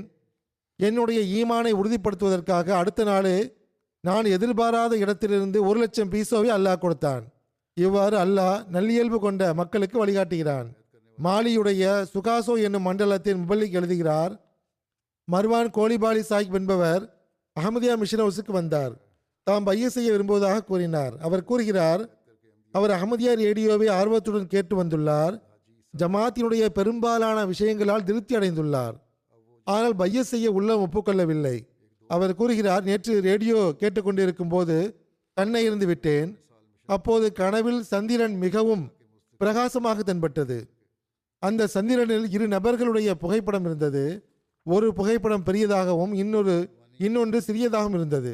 அருகில் நின்று கொண்டிருந்த குழந்தைகள், இது இமாம் மஹதி அலைஹிஸ்ஸலாம் அவர்களும் அவர்களின் கலீஃபாவுடைய புகைப்படமும் ஆகும், அவர்கள் வந்துவிட்டார்கள் என்று கூச்சலிட்டுக் கொண்டிருந்தார்கள்.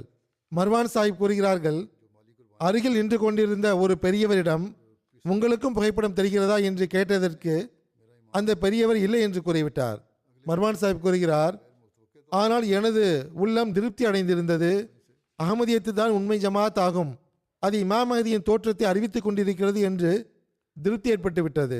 அதாவது ஹசரத் மசீஹ் மவ்ஊத் அலைஹிஸ்ஸலாத்து வஸ்ஸலாம் மற்றும் கலீஃபாக்களுடைய புகைப்படங்களை பார்த்தார். ஹசரத் மசீஹ் மவ்ஊத் அலைஹிஸ்ஸலாத்து வஸ்ஸலாம் அவர்களின் புகைப்படம் பெரியதாக இருந்தது. அதை அடையாளம் கண்டு கொண்டார். அத்துடன் எனது புகைப்படமும் இருந்தது. இவரைத்தான் நான் கனவில் பார்த்தேன் என்று கூறினார். ஸ்பெயினுடைய அமீர் சாஹிப் எழுதுகிறார்கள், இவ்வருடம் கார்லோஸ் சாஹிப் என்பவர் பையத் செய்தார். ஏற்கனவே அவர் முஸ்லீமாக ஆகியிருந்தார்.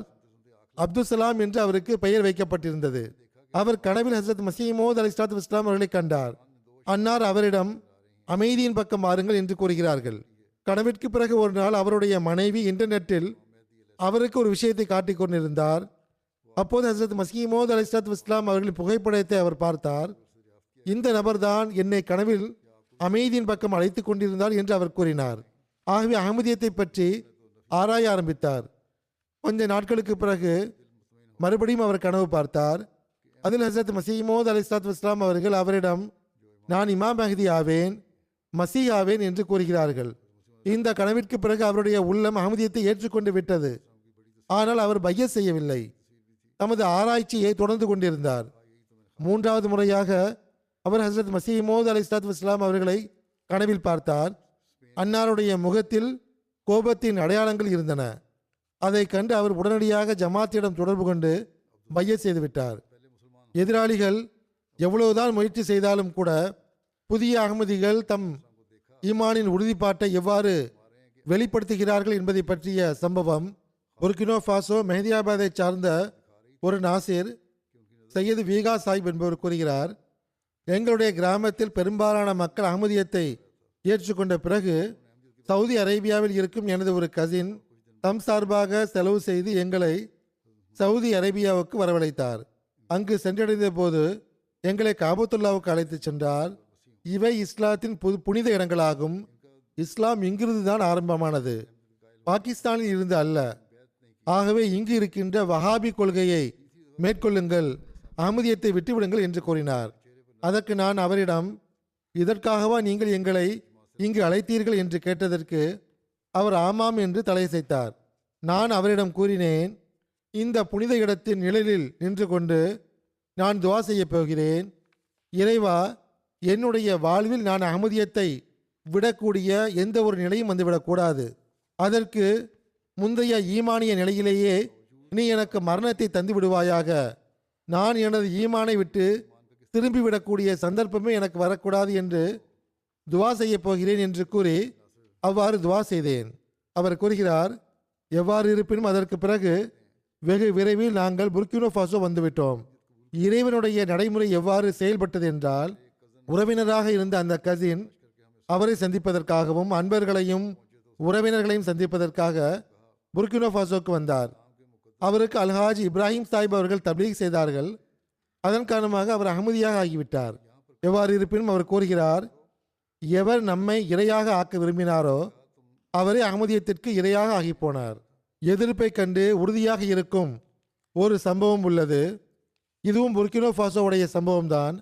அமீர் சாஹிப் கூறுகிறார்கள், டோரி எனும் மண்டலத்தின் முஅல்லிம் உமர் டேகு சாஹிப் அவர்கள் கூறுகிறார்கள், ஒரு நாள் வஹாபி முல்லாக்களுடைய ஒரு பட்டாளம் அவருடைய வீட்டுக்கு வந்தது. அஹ்மதியத்தை விட்டுவிடுமாறு கூறினார்கள். அவ்வாறு இல்லை என்றால் கொலை செய்து விடுவோம் என்று மிரட்டினார்கள். உமர் டேகு சாஹிப் அந்த மக்களிடம், என்னை நீங்கள் கொன்றாலும் சரி, நான் அஹ்மதியத்தை விடக்கூடிய பேச்சுக்கே இடமில்லை. அத்துடன் நான் தப்லீகையும் விட்டு விலகியிருக்க மாட்டேன், தப்லீகும் செய்வேன் என்று கூறினார். இதை கேட்டு அவர்கள் கடும் கோபம் கொண்டு சென்று விட்டார்கள். அடுத்த நாள் ஆயுதம் ஏந்திய சிலர் அவர் வீட்டுக்கு வந்தார்கள். அதை கண்டு அஹ்மதிகள் அவரிடம், நீங்கள் டோரி சென்று விடுங்கள் என்று ஆலோசனை வழங்கினார்கள். அன்றைய இரவில் முஅல்லிம் சாஹிப் தன் குடும்பத்துடன் துவாவில் மூழ்கியிருந்தார். அல்லாஹ்விடம் வழிகாட்டல் வேண்டினார். முஅல்லிம் சாஹிப் அவர்கள் கனவில் இஸ்மாயில் எனும் பெயர் கொண்ட ஒருவரை கண்டார். அவர் இவரிடம், உமர் சாஹிபே, எங்கு செல்கிறீர்கள் என்று கேட்டபோது, நான் டோரி செல்கிறேன் என்று கூறினார்கள். அதற்கு அவர் சரி என்று பதில் கூறினார். ஆகவே அந்த கனவிற்கு பிறகு அடுத்த நாள் காலையில் அவர் ஹிஜ்ரத் செய்து விட்டார். அவரை ஒரு ரிக்ஷாக்காரர் பாதுகாப்பான வழிமுறையின் மூலமாக அங்கிருந்து கொண்டு சேர்த்து விட்டார். அவர் கூறுகிறார், டோரி சென்றடைந்த பிறகு அவருடைய மனைவியுடைய போன் வந்தது. ஆயுதங்கள் ஏந்திய தீவிரவாதிகள் வந்தார்கள், உங்களை தேடிக்கொண்டிருந்தார்கள் என்று கூறினார்கள். இவ்வாறு அல்லாஹ் அவருடைய உயிரை காப்பாற்றி விட்டான். நைஜீரியாவுடைய ஓசன் ஸ்டேட்டுடைய ஒரு கிராமத்தில் வசிக்கக்கூடிய பத்ரா தரீமி சாஹிப் என்பவருக்கு அஹ்மதியத்தை ஏற்றுக்கொள்ளக்கூடிய நல்வாய்ப்பு கிடைத்தது. அவர் விவசாயம் செய்யக்கூடியவராக இருந்தார். அஹ்மதியத்தை ஏற்றுக்கொள்வதற்கு முன்பு அந்த கிராமத்தில் ஜமாத்திற்கு எதிராக இருக்கக்கூடிய கூட்டத்தில் மும்முரமாக செயல்படக்கூடியவராக இருந்தார். அவர் கூறுகிறார், கிராமத்தில் அஹ்மதியா ஜமாத்தினுடைய மிஷனரி அவர்கள் எனக்கு ஜமாத்தை அறிமுகம் செய்து வைத்தார். ஆகவே ஜமாத்தை குறித்து மேற்கொண்டு அறியக்கூடிய ஆவல் ஏற்பட்டது. கொஞ்ச காலம் ஆய்வு மேற்கொண்ட பிறகு நான் அஹ்மதியத்தை ஏற்றுக்கொண்டு விட்டேன். பையத்திற்கு பிறகு கிராமவாசிகள் சார்பாக கடுமையான எதிர்ப்பை எதிர்கொள்ள நேர்ந்தது. 3 மாதத்திற்குள் அஹ்மதியத்தை விடவில்லை என்றால் உங்களுடைய வீட்டை இடித்து விடுவோம் என்று கூறினார்கள். அதனால் பெரும் கவலை ஏற்பட்டது. ஒரு நாள் நான் நிலத்தில் வேலை செய்து கொண்டிருந்தேன். கடுமையான புயல் வீசியது. நான் திரும்ப எனது வீட்டுக்கு சென்றால் அங்கு எனது வீடு புயலால் அழிந்து போயிருக்கும் என்று உறுதியாக நான் நம்பினேன். எவ்வாறு இருப்பினும் நான் வீட்டுக்கு திரும்பினேன். எனது வீட்டினுடைய வலப்பக்கமும் இடப்பக்கமும் இருந்த அனைத்து வீடுகளும் புயலால் அழிந்திருந்தன. ஏறக்குறைய 50 வீடுகள் நாசமாகியிருந்தன. அந்த வீடுகளின் கூரைகள் மட்டுமின்றி முழு வீடும் அழிந்து போயிருந்தன.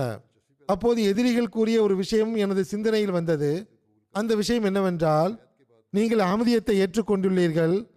ஆகவே ஒரு நாள் நீங்கள் உமது வீட்டுக்கு திரும்பும் போது உமது வீடு அழிந்திருக்க காண்பீர் என்று அவர்கள் கூறிய விஷயம்.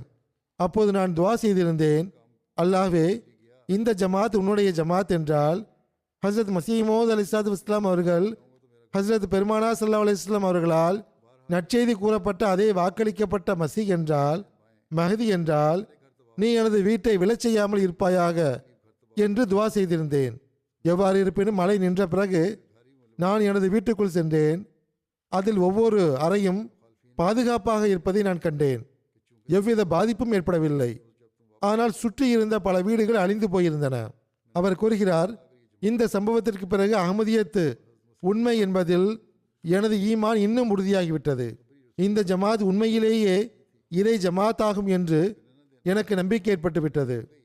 எவ்வாறு இருப்பினும் உலகின் பல்வேறு நாடுகளில் அல்லாஹ்வின் இந்த நடைமுறையை நாம் காண்கிறோம். அதாவது அல்லாஹ்வின் உதவிகள் ஹஸ்ரத் மசீஹ் மவ்ஊத் அலைஹிஸ்ஸலாத்து வஸ்ஸலாம் அவர்களுடன் இருக்கக்கூடிய இந்த காட்சிகள் நமக்கு தென்படுகின்றன. அன்னார் நமக்கு உண்மையான இஸ்லாத்துடைய போதனையை வழங்கினார்கள். இந்த சம்பவங்கள் அஹ்மதியா ஜமாத்தின் உண்மைக்கு மிக பெரும் சான்றாக இருக்கின்றன. அல்லாஹ்வின் அருளால் இவ்விஷயங்கள் மக்களுடைய ஈமானை உறுதிப்படுத்துகின்றன. அல்லாஹ் உலகின் கண்ணையும் திறப்பானாக, ஈமானையும் உறுதிப்பாட்டையும் ஏற்றுக்கொள்ளக்கூடிய நல்வாய்ப்பை அவர்களுக்கு வழங்குவானாக. இப்போது சில மர்ஹூம்களை பற்றிய குறிப்பை எடுத்துரைக்க உள்ளேன். கூடுதலாக இன்னொரு விஷயத்தை நான் கூறிக்கொள்கிறேன். இந்நாட்களில் கோவிட் தொற்று நோய் மீண்டும் பரவுகின்றது. ஆகவே இவ்விஷயத்தில் மக்கள் முன்னெச்சரிக்கை நடவடிக்கையையும் பேண வேண்டும். மர்ஹூம்களை பற்றிய குறிப்பில் முதல் குறிப்பு மதிப்பிற்குரிய அமத்துல் ஹாதி சாஹிபா அவர்களுடையதாகும். இவர்கள் மதிப்பிற்குரிய பீர் ஜியாவுத்தீன் சாஹிப் அவர்களின் மனைவி ஆவார்கள். ஹஸ்ரத் டாக்டர் மீர் முகமது இஸ்மாயில் சாஹிப் ரலியல்லாஹு அன்ஹு அவர்களின் புதல்வி ஆவார்கள். 92 வயதில் கடந்த நாளில் வஃபாத்தாகி இருக்கிறார்கள். இன்னா லில்லாஹி வ இன்னா இலைஹி ராஜிஊன். மர்ஹூமா அவர்களின் மகன் ஷபீர் அகமது அவர்கள் இஸ்லாமாபாத்துடைய துணை அமீராக உள்ளார்கள்.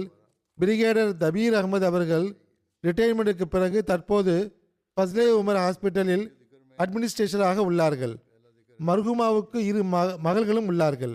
மர்ஹூமாவுடைய மகன் எழுதுகிறார், சகோதர சகோதரிகளாகிய நாங்கள் எப்போதும் எங்களுடைய தாயாரை குழந்தை பருவத்தில் இருந்து தொழுகைகள் மற்றும் திலாவத் ஆகியவற்றை முறையாக பேணக்கூடியவராக கண்டிருக்கின்றோம். முறையாக சந்தா கொடுக்கக்கூடியவராக இருந்தார்கள். எம்டிஏ பார்ப்பது அவர்களின் வழக்கமாக இருந்தது. ஜமாத்துடைய திட்டங்களில் பங்கெடுத்து வந்தார்கள். தெஹ்ரீக் ஜதீத் சந்தா கொடுக்கக்கூடிய முதல் அணியைச் சேர்ந்தவராக இருந்தார்கள். 1971ஆம் ஆண்டில் இந்தியா பாகிஸ்தான் போர் நடைபெற்றது. அதில் மர்ஹூமாவுடைய கணவர் பிரிகேடர் ஜியாவுத்தீன் சாஹிப் அவர்கள் கிழக்கு பாகிஸ்தானில் இருந்தார்கள். அது இப்போது பங்களாதேஷில் இருக்கிறது. அங்கு அவர் நீண்ட காலமாக இருந்தார்கள். என்னுடைய தாயாரும் தங்கையும் அங்கிருந்தார்கள். கொஞ்ச காலத்திற்கு பிறகு தாயாரையும் தங்கையும் எனது தந்தை அனுப்பி வைத்து விட்டார். அதனால் எனது தாயார் கவலையில் இருந்தார்கள். ஆனால் அவர்கள் தம் கவலையை ஒருபோதும் குழந்தைகளாகிய எங்களிடத்தில் வெளிப்படுத்தியது கிடையாது. மாறா எப்பொழுதும் எங்களை ஊக்கப்படுத்தி வந்தார்கள். 6 மாதத்திற்கு பிறகு பிரிகேடர் சாஹிப் அங்கிருந்து திரும்பினார்கள். பெருநாள்களின் போது ஏழைகளை கவனித்துக் கொள்ள வேண்டும், அவர்களுக்கும் பெருநாள் உதவித்தொகையை கொடுக்க வேண்டும் என்று எப்பொழுதும் வலியுறுத்தி வந்தார்கள். ஒவ்வொரு வருடமும் ஹியூமனிட்டி ஃபர்ஸ்டுக்கு 2 முறை பெரும் தொகையை அனுப்பி வைப்பார்கள். இதை குறித்து டாக்டர் முரீத் சாஹிப் அவர்களும் கூறியிருக்கிறார்கள். கிணறு மற்றும் ஹேண்ட் பம்ப் ஆகியவற்றை அமைப்பதற்காகவும் குழந்தைகளின் கல்விக்காகவும் ஏழைகளின் உதவிக்காகவும் அனுப்பி வைப்பார்கள். மர்ஹூமாவுடைய மகள் அமத்துல் கபீர் தல்யத் சாஹிபா கூறுகிறார்கள், உரத்த குரலில் திலாவ செய்வார்கள். எவரையும் புறம் பேச மாட்டார்கள். புறம் பேசுவதில் இருந்து மற்றவரையும் தடுப்பார்கள். கிலாஃபத்துடன் மிகவும் கொள்கை பிடிப்பு இருந்தது. முறையாக எம்டிஏ பார்ப்பார்கள். முறையாக குதுபாக்களை கேட்பார்கள். ஜமாத்தின் நூல்களை படிப்பது மிகவும் பயனளிக்கக்கூடியது என்று எப்போதும் எங்களுக்கு புரிய வைப்பார்கள். அவர்களுக்கு நூல்களை படிக்கக்கூடிய பெரும் ஆர்வம் இருந்தது. அவருடைய தலையணைக்கு பக்கத்தில் எப்பொழுதும் நூல்கள் இருக்கும். அவற்றை எப்பொழுதும் படித்து வந்தார்கள். எளிதில் பழகக்கூடியவராகவும் தொடர்பு கொள்ளக்கூடியவராகவும் இருந்தார்கள். மர்ஹூமாவுடைய மகள் வழி பேத்தி கூறுகிறார், நாங்கள் திருக்குரானுடைய ஏதேனும் ஒரு சூறாவை மனனம் செய்யும் போதெல்லாம் அவர்கள் எங்களுக்கு பரிசு வழங்குவார்கள், எங்களை ஊக்கப்படுத்துவார்கள். பஜர் தொழுகைக்கு பிறகு மிக நீண்ட நேரம் வரை தஸ்பீக் செய்வது, துவாக்கள் செய்வது எனக்கு நினைவில் உள்ளது. அதை எனக்கும் வலியுறுத்துவார்கள். காலையில் ஆயத்தமாகிய பிறகு குர்ஆன் மற்றும் தப்சீரை படிப்பார்கள், ரூஹானி கசாயின் படிப்பார்கள். பிறகுதான் காலை உணவு உண்பார்கள். அல்லாஹ் மர்ஹூமாவுடன் பாவ மன்னிப்புடனும் கருணையுடன் நடந்து கொள்வானாக, அந்தஸ்துகளை உயர்த்துவானாக, அவர்களின் நன்மைகளை அவர்களின் பிள்ளைகளிடத்திலும் தொடரச் செய்வானாக. அடுத்த நட்குறிப்பு மதிப்பிற்குரிய சாகிப் காம்ரான் சாஹிப் அவர்களுடையதாகும். இவர் வாழ்வை அர்ப்பணித்தவர் ஆவார். தற்போது ஆடியோ வீடியோ செக்ஷனுடைய நாயிப் வக்கீலாக இருந்தார். 42ஆம் வயதில் வஃபாத்தாகி இருக்கிறார்கள். ஃபுட் பாய்சன் என்று டாக்டர்கள் கருதுகிறார்கள். இன்னொரு சோகம் என்னவென்றால், மர்ஹூமுடைய மரணத்திற்கு ஏறக்குறைய 45 நிமிடங்களுக்கு முன்பு அவருடைய ஒரு மகன் ஆரிஃப் காம்ரான் அவர்களும் அதே உணவை உண்டதன் காரணமாக அவரும் மரணமடைந்திருக்கிறார். இன்னா லில்லாஹி வ இன்னா இலைஹி ராஜிஊன். மர்ஹூமுடைய முப்பாட்டனார் ஹஸ்ரத் சௌதரி மௌலா பக்ஷ் சாஹிப் அவர்கள் குர்தாஸ்பூர் மாவட்டத்தில் உள்ள தல்வண்டி ஜுங்லானுவை சார்ந்தவர். இவர் ஹஸ்ரத் மசீமோத் அலிஸ்லாத் வஸ்லாம் அவர்களிடம் பையத் செய்தார்கள். மர்ஹூம் அவர்கள் ஜாமியாவில் சேர்ந்தார்கள். அங்கிருந்து தேர்ச்சி பெற்ற பிறகு பல்வேறு இடங்களில் நியமிக்கப்பட்டார்கள். அவருக்கு ஒரு மகளையும் 2 மகன்களையும் அல்லாஹ் வழங்கியிருந்தான். மகள் ருமையா காஷிஃபாவுக்கு 17 வயது, மகன் காலிப் காம்ரானுக்கு 13 வயது, 3வது மகன் அவருடனேயே வஃபாத்தாகிவிட்டார். முழு குடும்பமும் நோயுற்றிருந்தார்கள். அல்லாஹ் அனைவரையும் காப்பாற்றுவானாக. மர்ஹூம் அவர்கள் ஜாமியா தேர்ச்சி பெற்ற பிறகு நசாரத் இஸ்லாம் இர்ஷாத் மக்காமியில் நியமிக்கப்பட்டார்கள். பிறகு ஹதீஸில் சிறப்பு கல்வியை பெறுவதற்காக தேர்ந்தெடுக்கப்பட்டார்கள். அதன் பிறகு வக்காலத் தலீம் தெஹ்ரீக் ஜதீதின் கீழ் அரபியின் உயரிய கல்வியை கற்பதற்காக சிரியாவுக்கு அனுப்பப்பட்டார்கள். ஆனால் அங்குள்ள சூழ்நிலைகளின் காரணமாக திரும்ப வந்து விட்டார்கள், அல்லது வேறு ஏதாவது காரணம் இருக்கலாம். அதன் பிறகு 2018 டிசம்பரில் தெஹ்ரீக் ஜதீதுடைய ஸ்டுடியோ தொடங்கப்பட்டது. அப்போது ஆடியோ வீடியோவுடைய நாயிப் வக்கீலாக நியமிக்கப்பட்டார்கள். வஃபாத் வரையிலும் இந்த பொறுப்பில் தான் அவர்கள் தொண்டாற்றினார்கள். அல்லாஹ் அவருக்கு 18 வருடங்கள் தொண்டாற்றக்கூடிய நல்வாய்ப்பு வழங்கினான். மர்ஹூமுடைய தாயார் சாதிகா பேகம் சாஹிபா கூறுகிறார்கள், மர்ஹூம் காம்ரான் அவர்கள் வக்ஃபைனோ திட்டத்திற்கு முன்பே பிறந்து விட்டார். ஆகவே மர்ஹூமின் தாயார் ஹஸ்ரத் 4வது கலிஃபத்துல் மஸீஹ் அவர்களிடம் தன்னுடைய 2 சிறிய மகன்களையும் வக்ஃபைனோ திட்டத்தில் இணைத்துக் கொள்ளுமாறு விண்ணப்பம் செய்தார்கள். ஹஸ்ரத் 4வது கலிஃபத்துல் மஸீஹ் அவர்கள் அந்த விண்ணப்பத்தை ஏற்றுக்கொண்டார்கள். மர்ஹூமுடைய மனைவி கூறுகிறார், மிகவும் இனிய மனிதராக இருந்தார்கள். அதை வார்த்தைகளில் எடுத்துரைப்பது கடினமாகும். தொழுகைகளை மிகவும் கவனமாக நிறைவேற்றுவார்கள். கிலாபத்துடன் தீவிர நேசம் கொண்டிருந்தார்கள். ஜமாத்துடைய அமானிதங்களை பாதுகாக்கக்கூடியவராக இருந்தார்கள். எல்லா உறவுகளையும் மிக தூய நேசத்துடன் கருத்தில் கொள்ளக்கூடியவர்களாக இருந்தார்கள். ஒவ்வொரு நபரையும் கருத்தில் கொள்ளக்கூடியவராக இருந்தார்கள். ஜமாத்தின் ஒவ்வொரு அகமதியையும் கருத்தில் கொள்ளக்கூடியவராக இருந்தார்கள். தன்னுடைய குழந்தைகளுக்கு சிறந்த முறையில் தர்பியத் அளிக்க வேண்டும் என்று முயற்சி செய்தார்கள். மர்ஹூமுடைய தாயாரும் இதை எழுதியிருக்கிறார்கள். உங்களுடைய பெற்றோர்களை பார்த்து சலிப்படைந்து சீ என்று கூட கூற வேண்டாம் என்று திருக்குரான் கட்டளையிட்டுள்ளது. மர்ஹூம் அவர்கள் பெற்றோருக்கு முன்னால் உரத்த குரலில் கூட பேசியது கிடையாது. பிறருடைய ரகசியங்களை மறைக்கக்கூடியவராக இருந்தார்கள். அலுவலக ரகசியங்களை பாதுகாக்கக்கூடியவராக இருந்தார்கள். அவருடைய மனைவி கூறுகிறார், நாங்கள் சில சமயங்களில் வெளியில் இருந்து ஏதாவது விஷயத்தை கேள்விப்பட்டு இது நடந்ததா என்று கேட்கும்போது மர்ஹூம் அவர்கள் இது அமானிதமாகும், நான் உங்களுக்கு ஒன்றும் சொல்ல இயலாது என்று கூறிவிடுவார்கள். தொழுகையை ஜமாத்தாக தொழுவதன் பக்கம் அதிக கவனம் இருந்தது. குழந்தைகளுக்கு இதை வலியுறுத்தி வந்தார்கள். வீட்டில் குழந்தைகளையும் மனைவியையும் கருத்தில் கொள்ள வேண்டும், அவர்களின் தேவையை நிறைவேற்ற வேண்டும் என்று எப்பொழுதும் முயற்சி செய்வார்கள். எல்லா உறவுகளுடனும் நன்றியுணர்வை கொண்டிருந்தார்கள். அவருடைய மகள் கூறுகிறார், என்னுடைய தந்தை மிகவும் பணிவுள்ள நல்ல மனிதராக இருந்தார்கள். ஏழைகளை பராமரிக்கக்கூடியவராக இருந்தார்கள். அறிவாளியாக இருந்தார்கள். தொலைநோக்கு பார்வை கொண்டவராக இருந்தார்கள். கட்டுப்படக்கூடியவராகவும் தஹஜ்ஜு தொழக்கூடியவராகவும் இருந்தார்கள். அவர்களின் தர்பியத் செய்யும் முறை வினோதமாக இருந்தது. தனது கண் அசைவினாலேயே விஷயத்தை புரிய வைத்து விடுவார்கள். ஒவ்வொரு நேரமும் நல்ல தர்பியத் கொடுக்க வேண்டும் என்று கவலைப்படுவார்கள். நீங்கள் வக்ஃபைனோ ஆவீர்கள், ஆகவே இதை உணர்ந்து கொள்ளுங்கள் என்று எப்பொழுதும் கூறுவார்கள். நான் எவ்வளோ விஷயங்களை அவரிடம் கேட்டுள்ளேன். அவர்கள் என் நிலையில் இருந்தாலும் பதில் கொடுப்பதில் எந்த தயக்கத்தையும் வெளிப்படுத்தியது கிடையாது. தற்போது இறை வழியில் கைதாகி இருக்கும் நமது ஜமாத்தின் முரப்பி ரூஹான் அகமது சாஹிப் அவர்கள் கூறுகிறார்கள், நான் மர்ஹூம் அவர்களின் தர்பியத்தின் கீழும் அவர்களின் கண்காணிப்பின் கீழும் நீண்ட காலம் பணியாற்றும் நல்வாய்ப்பை பெற்றுள்ளேன். எப்பொழுதும் ஒரு பரிவான நண்பனை போன்று எனக்கு வழிகாட்டி இருக்கிறார்கள். மர்ஹூம் அவர்கள் மென்மையான இயல்புடையவராகவும் நல்ல மனிதராகவும் இருந்தார்கள். மிகச் சிறந்த தலைமை பண்புகளை கொண்டிருந்தார்கள். ஜமாத்தின் ஒரு தூய தொண்டராக இருந்தார்கள். அவர்களுடைய கொடைத்தன்மை, அனுதாபம் ஆகியவை ஒப்பற்றதாக இருந்தன. இறைவழியில் கைதாகி இருக்கின்ற இவர்களுக்காம் துவா செய்யுங்கள். அல்லாஹ் விரைவில் இவர்களுடைய விடுதலைக்கான ஏற்பாட்டை செய்வானாக. மர்ஹூமுடன் அல்லாஹ் பாவ மன்னிப்பு மற்றும் கருணையுடன் நடந்து கொள்வானாக. அந்தஸ்துகளை உயர்த்துவானாக. அவர்கள் பின்விட்டு சென்ற அவருடைய மனைவி, பிள்ளைகள் மற்றும் தாயார் ஆகியோருக்கு ஆறுதலை வழங்குவானாக. அவர்களின் நன்மைகளை அவர்களுடைய பிள்ளைகளிடத்திலும் தொடரச் செய்வானாக. மூன்றாவது நற்குறிப்பு பேராசிரியர் டாக்டர் முகமது இஸ்ஸாக் தாவூதா சாஹிப் அவர்களுடையதாகும். இவர்கள் கடந்த நாட்களில் 60 வயதில் வஃபாத்தாகி இருக்கிறார்கள். இன்னால் இல்லாஹி வ இன்னா இலைஹி ராஜிஊன். இவர் பெனின் நாட்டில் தாவூதா குடும்பத்தை சார்ந்தவர் ஆவார்.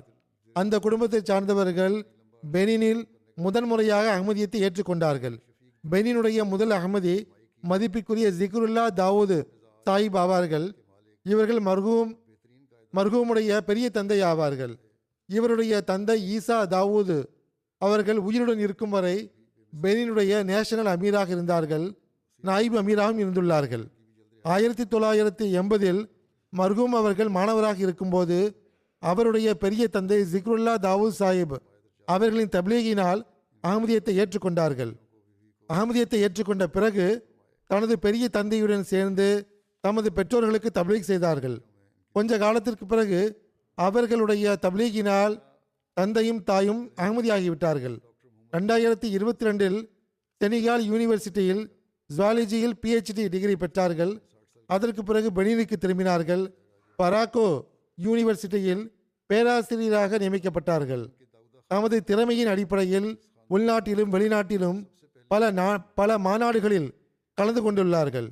நீண்ட காலமாக சதர் குத்தாமுல் அஹ்மதியா பெனினாக தொண்டாற்றும் நல்வாய்ப்பு பெற்றார்கள். மாணவ பருவத்திலேயே அவர்கள் வசிய செய்திருந்தார்கள். இவ்வாறு பெனினுடைய முதல் மூசியாக ஆகும் பெருமையை பெற்றுள்ளார்கள். மர்ஹூமுடைய மனைவி ரிஹானா தாவூத் சாஹிபா அவர்கள் தற்போது லஜினாவுடைய நேஷனல் செக்ரட்டரி தர்பியத்தாக இருக்கிறார்கள். அவர்கள் கூறுகிறார்கள், நான் திருமணத்திற்கு பிறகு என்னுடைய கணவருடைய தப்லீகால் அஹ்மதியத்தை ஒப்புக்கொண்டேன். அவர்கள் எனக்கு எஸ்னல் குரான் மற்றும் திருக்குரான் ஆகியவற்றை கற்றுக் கொடுத்தார்கள். மிகவும் நல்லியல்பு கொண்டவராக இருந்தார்கள். நேர்மையானவர் ஆவார். மனித குலத்தின் வேதனை உடையவர் ஆவார். ஏழைகளை பராமரிக்கக்கூடியவராக இருந்தார். ஜமாத் வேலைகளுக்காக எந்நேரம் ஆயத்தமாக இருக்கக்கூடியவராக இருந்தார். எப்பொழுதும் தஹஜ்ஜுத் தொழக்கூடியவராக இருந்தார்கள். வீட்டில் திருக்குரான் ஓதுங்கள், அதன் மூலமாக நம்முடைய வீட்டில் இறைவனுடைய அருள்கள் இறங்கட்டும் என்று எப்பொழுதும் எனக்கு வலியுறுத்தி வந்தார்கள். யூனிவர்சிட்டியில் அசிஸ்டன்ட் டீனாக பொறுப்பில் இருந்தார்கள். அப்போது ஒரு நாள் ஒரு பெண்மணி அழுதவாறு வந்தார். எனது மகள் ஃபெயில் ஆகி கொண்டிருக்கிறாள். நீங்கள் அவளை தேர்ச்சி பெற வைத்து விடுங்கள். அவள் பாஸாகவில்லை என்றால் எனது கணவர் அவளுடைய ஃபீஸையும் செலுத்த மாட்டார், அடிக்கவும் செய்வார் என்று கூறி நிறைய பணத்தை கொண்டு வந்து இதை நீங்கள் வைத்துக் கொள்ளுங்கள் என்றார்.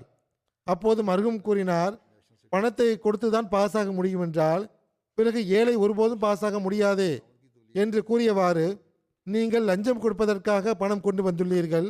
நான் அகமதியாவேன். நான் இவ்வாறான வேலையை செய்ய மாட்டேன். நீங்கள் இதை உங்களிடமே வைத்துக் கொள்ளுங்கள்.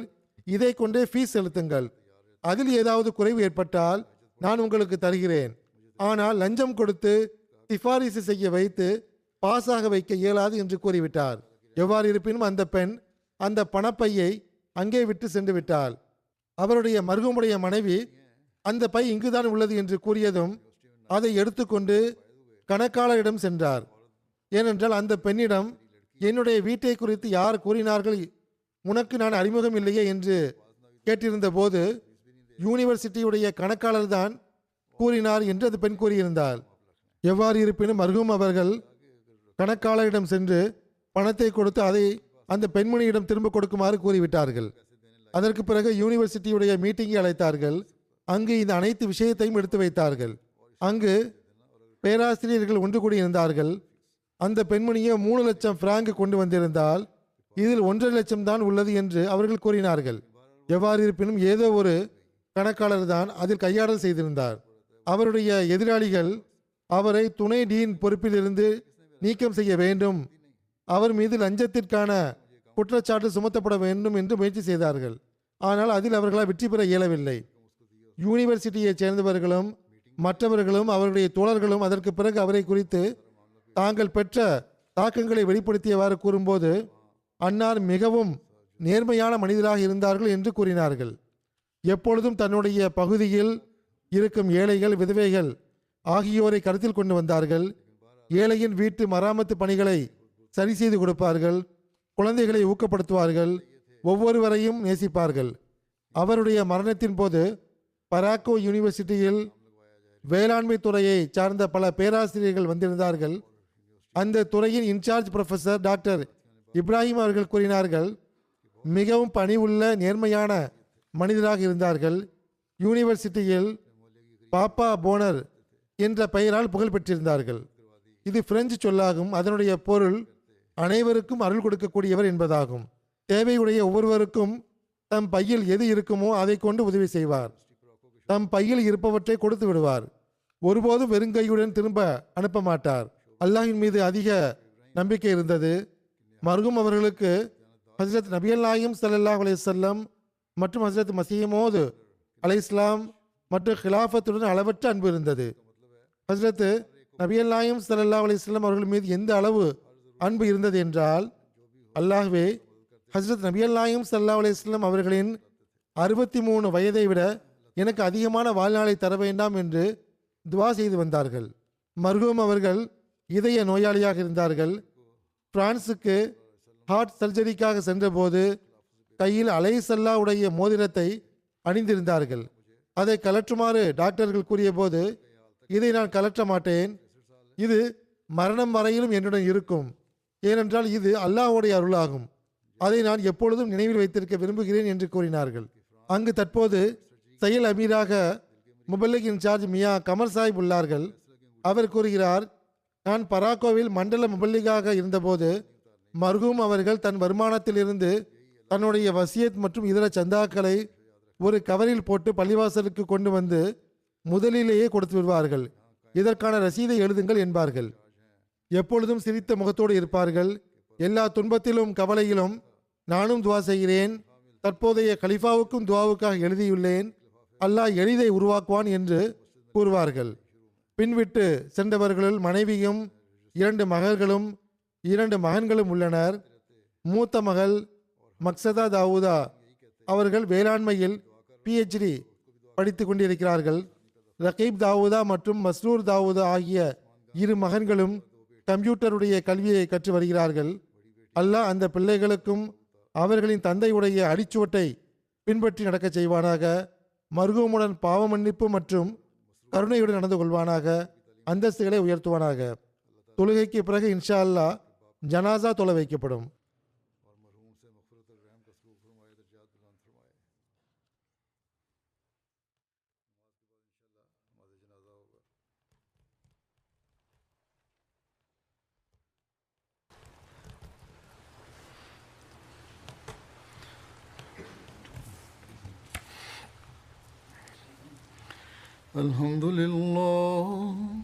الحمد لله نحمده ونستعينه ونستغفره ونؤمن به ونتوكل عليه ونعوذ بالله من شرور أنفسنا ومن سيئات أعمالنا من يهده الله فلا مضل له ومن يضلل فلا هادي له ونشهد أن لا إله إلا الله ونشهد أن محمدا عبده ورسوله عباد الله رحمكم الله إن الله يأمر بالعدل والإحسان وإيتاء ذي القربى وينهى عن الفحشاء والمنكر والبغي يعظكم لعلكم تذكرون اذكروا الله يذكركم وادعوه يستجب لكم ولذكر الله أكبر.